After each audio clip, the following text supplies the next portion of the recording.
If stars to say in my part of the world, and welcome from me, Martin Smith, aka XL Smith, to my YouTube channel. I trust you're well and interested in learning the foundations of using Excel. The best way of learning is by doing. However, before we dive into creating our first spreadsheet, it will be beneficial to view the basic sections of the Microsoft Excel application. That way, when I mention various components, you would know where they are and what they do. Discuss the sections of an Excel spreadsheet, understand workbooks, worksheets, ranges, rows, columns and cells, and what cells can contain. First, let us look at a simple spreadsheet.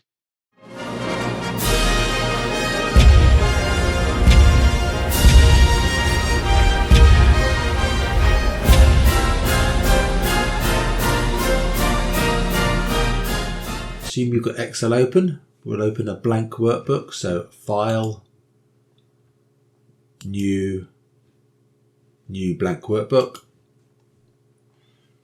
And this is what Excel will look like. Yours might look slightly different. Do not worry about that at the moment. We'll come on to those differences later. At the very top, we've got the heading. We've currently got autosave turned off, so that slides us to the left. We've got the save button, which looks like an old floppy disk. We've got the undo and redo buttons. Nothing's happened, so they're greyed out at the moment. And the next one over is the quick access toolbar, which you would not have. File name is book 4, very original. Obviously, if you saved it, you could give it a more sensible name.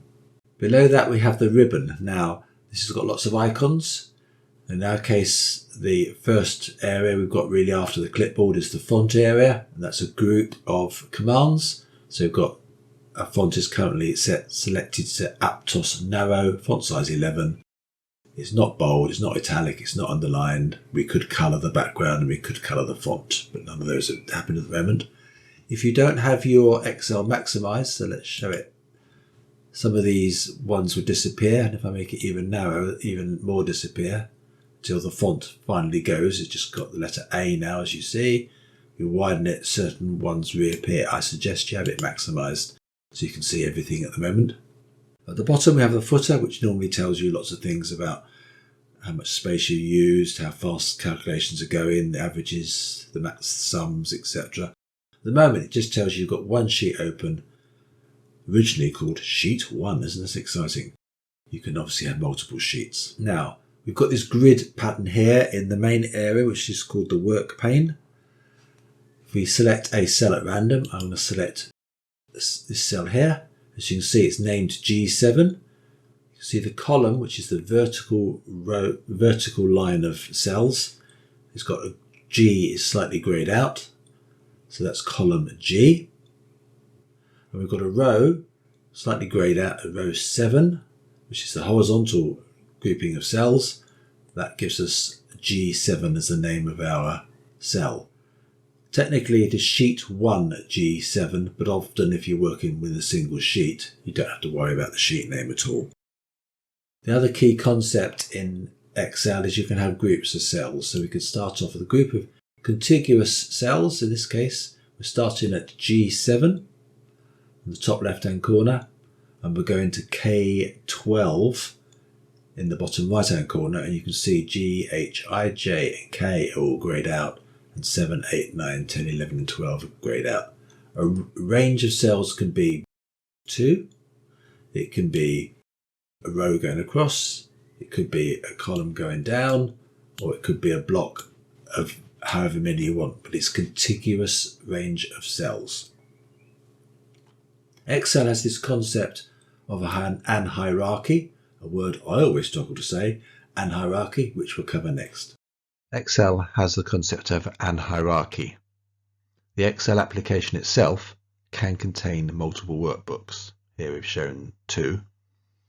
Each workbook must have at least one worksheet, though there can be multiple worksheets. And a worksheet itself can contain ranges, whole charts, also known as graphs, tables and pivot tables, but more later in the course. Worksheets will have multiple cells, over 17 billion, if your system can cope with that many.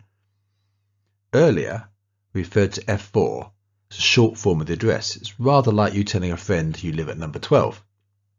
Well, your full address might be something like 12 Watling Street, Suburbia, Newtown, Middlesex in the United Kingdom. The full address of a cell might be the workbook name, e.g. my first spreadsheet, in worksheet sheet 1, cell F4. Just a quick note on the term spreadsheet. This is used commonly for both workbooks and worksheet. The short form is sheet, is also sometimes used for singular sheet. So the key component of a spreadsheet is the cell. Each cell can contain a lot of information, of which some is shown in the diagram below. As we noted earlier, each cell has a unique address, specifying the workbook, worksheet, column and row.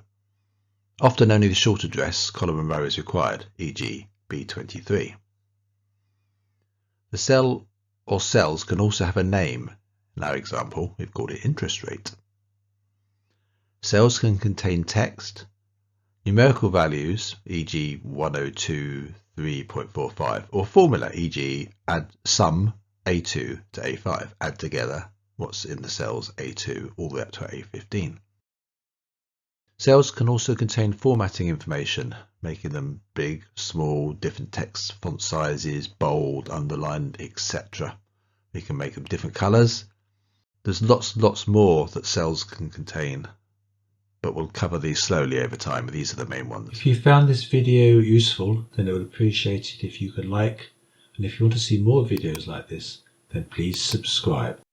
To see the next video in the series, click on this link.